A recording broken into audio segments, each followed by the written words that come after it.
doing my last bit of walk around before we go get in line for gas. This campground and the other one here we stayed at has gas, and they give you 3 cents off if you stay here. So that made it one of the best prices in town. So we thought we'd just fill up here. Some have already gone up front, so we'll get in line there. Did want to point out this is our 3rd day in Whitehorse. Tom and Donna did get their rig fixed. If you recall, they had a leaf spring that broke, but also it wasn't just that. The axle was bent, and the brakes, at least on one side, had to be replaced. I'm not sure if both sides, but it was something that we're fortunate enough to be in Whitehorse, which is the largest town. It's only about 50-60,000 people, but had a great spring and axle shop that just jumped right on and got Tom running out real quick. Got it fixed yesterday, but we decided to stay one more night since it was a little bit later in the day when he got it done. But we're going to today. We're heading down the Alaskan Highway, and we don't know if we'll get as far as Watson Lake, but somewhere between probably Teslin Lake and Watson Lake that we'll stay tonight on one of the roadside pullouts. So this is our car engine. Oh my gosh. Plug that out for you. So I wiped it down once after we came across the Alaskan Highway, but we came across the top of the world and down Highway 2, which has been dry dust. So I trust Jerry. He blew his off, so I guess it's okay. Theirs wouldn't even start because there was dust all around the cables. It wouldn't even start when they got here. So here we go. What do you think that way? Now here's a little known tip when going to Alaska and driving through Canada. Carry an extra air filter because the heavy dust on the northern roads clogs them quickly. So let me tell you, this Jeep was the dirtiest it has ever been, inside and out, to the point that I could not stand it anymore. So I just took a cloth and a bucket of water and wiped it down and made it a wee bit more presentable. Because, and I know it'll get dirty again today, but sometimes you got to get new dirt on a vehicle and get rid of the old. So we're back on the Alcan. Yep, we're heading south. We just left Whitehorse, and as I said earlier this morning, we were heading as far as Watson Lake, somewhere around there. Our original plan was to finalize our trip was to go down to Watson Lake and hit the Cassiar and head south down through the state of Washington and cut our way over. But I'll let Lynn tell you why we made change of plans there. We made change of plans because it took us 6 hours to drive the 77 miles on the top of the world highway, and we just all decided unanimously that we wanted better roads to get back to the States in, and we just decided to go straight south. Right, as you remember, we had all 4 rigs coming, whether on the top of the world or coming right off the top of the world after driving it, all had rig issues. Devon Joel had a windshield cracked again after they replaced it last time we were in Whitehorse. And then we had a battery go out. Which didn't really have, unless it was the dust. Yeah, the dust didn't have anything to do with it. And Debbie and Jerry's step went out. Ours went out last time around here somewhere, but it was all the dust and rocks got up into the motor and messed it up. And then the big winner, Tom and Donna of Teach and Tug Travels, had their leaf spring crack when they hit a pothole. There were, I mean, thousands of potholes on this road coming off the coming off the top of the world highway. And they dodged 999 of them, but one of them they hit and cracked their leaf spring, bent their axle rod, as I mentioned earlier today, and just all kind of damage. So a few $1,000s later. Yeah, we decided to, all decided to, based on those things, probably didn't need to go on another rough and rugged road such as the Cassiar. We hear it can be great, we hear it can be trouble, and we hear it can be narrow. So we decided to just head our way. We do have plans later to hit Washington, Oregon, Northern California, and Idaho for a major trip. So we said, why do go out there just for a day here, a day there, and then come back out. So we're just going to wait to do that then, and maybe go up to Vancouver and visit that part of British Columbia. But we're on the road, and we're with the caravan, and we're ready to roll. Another little known tip when going to Alaska and Canada is keep a post-it note with your rig's height and weight converted to metrics for easy reference on Canadian roads. Leaving Whitehorse in the morning light, engine humming through the endless night, Yukon sky so white and blue, wheels are turning, pulling me to you. Past the rivers rushing cold and clear,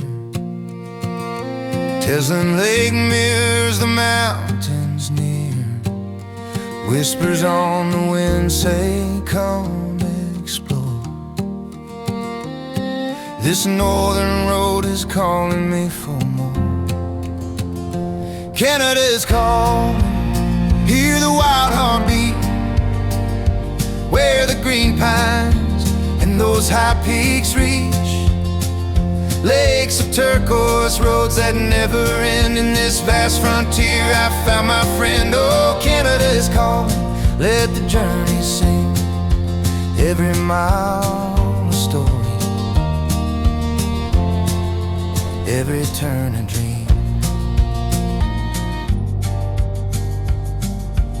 We've mentioned this before, but be sure you take advantage of the pull-offs that are located both in Alaska and in Canada along your drive. They are great places to stop and spend the night. Rolling into Watson Lake, signs in the sky, then the highway bends where the wild things lie. There by the water's edge a moose stands tall, wading deep in the lake, like he owns it all. Antlers like branches, reaching for the sun, quiet king of the north, second to none. Further on the road, dust kicks high, a herd of bison roaming by, dark and mighty, grazing close to the line. Ancient guardians in this land divine. Canada is calling, hear the wild heartbeat, where the green pines and those high peaks reach, lakes of turquoise, roads that never end. In this vast frontier I found my friend. Oh, Canada is calling, let the journey sing, every mile a story, every turn a dream. So we just passed Liard Hot Springs, and even though we're crossing places we've been before, the views are completely different because we're going the other way. So don't think that just because you're going back the same way you came, you're not going to see different things, because I promise you, you get a whole new perspective going the opposite direction. It's really cool. So here's a little known tip. Follow the 1/2 tank fuel rule by never letting your tank drop below half to avoid running out in remote areas. Somebody said this before, but I'll say it again. I love these metal bridges. This makes a lot of sense to me. Canada is calling, hear the wild heartbeat, where the green pines and those high peaks reach, lakes of turquoise, roads that never end. In this vast frontier I found my friend. Oh, Canada is calling, let the journey sing, every mile a story, every turn a dream. Now here's another tip. With these rough roads, keep an eye on your tire pressure. You might want to consider a tire pressure monitoring system.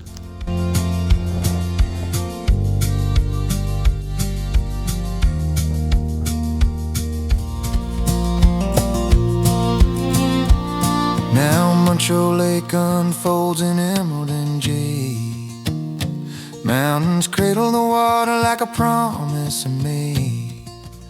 Here's another little known tip when traveling through Alaska and Canada that will save you a ton of money. Use the iOverlander app to discover and locate reliable free boondocking opportunities.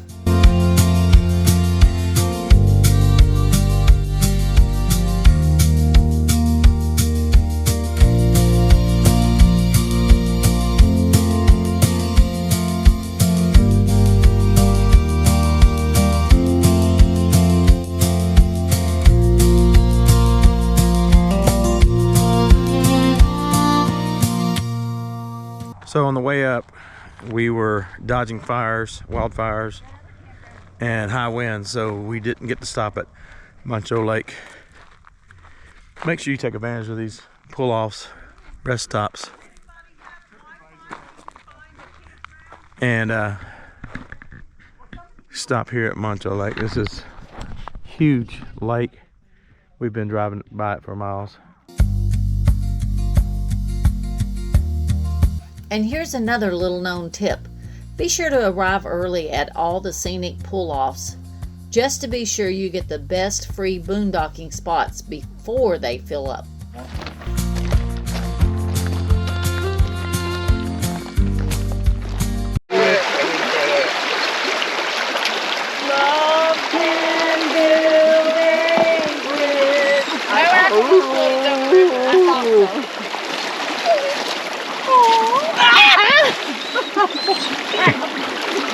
No crowds, no noise, just the open range, breathing in the freedom, nothing feels the same. From the Yukon down to BC's wild embrace, this road is carved its magic on my face. Do I gotta put it right on the very top? No, or can I no. just put it in? Yeah, Put you put, it right. Are you ready? yeah. That's an RV America rock. Oh. There's no snakes or deadly spiders up here.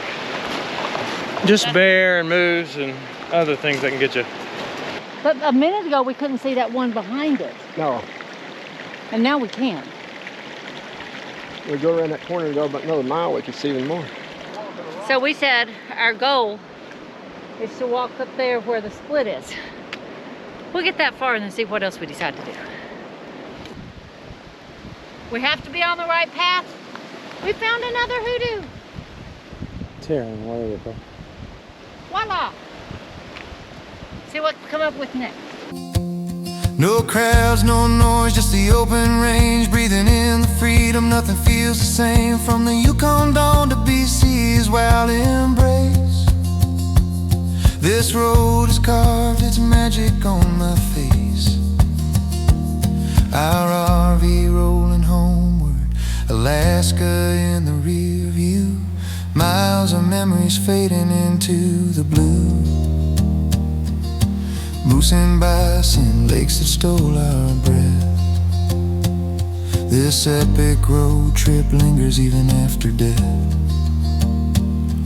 In the quiet hum of tires winding down, the call still echoes,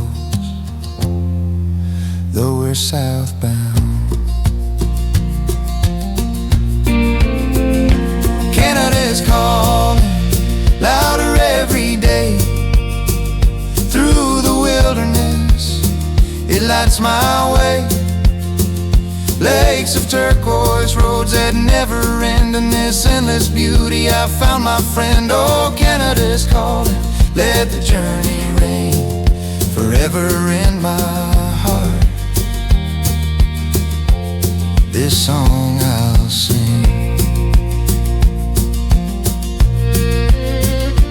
Canada's calling, Canada's calling, oh, Canada's calling.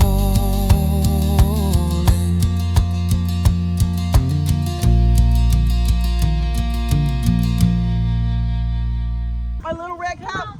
Oh, come on, look. Nice job, ladies. Don't forget to give us a thumbs up if you liked this video. And if you've been enjoying the videos on Alaska or traveling through Canada, we encourage you to hit that subscribe button. That way you can follow us and get more of these videos that you're going to want to see. Yep. Until next time, God bless and many safe travels. And go RV, America.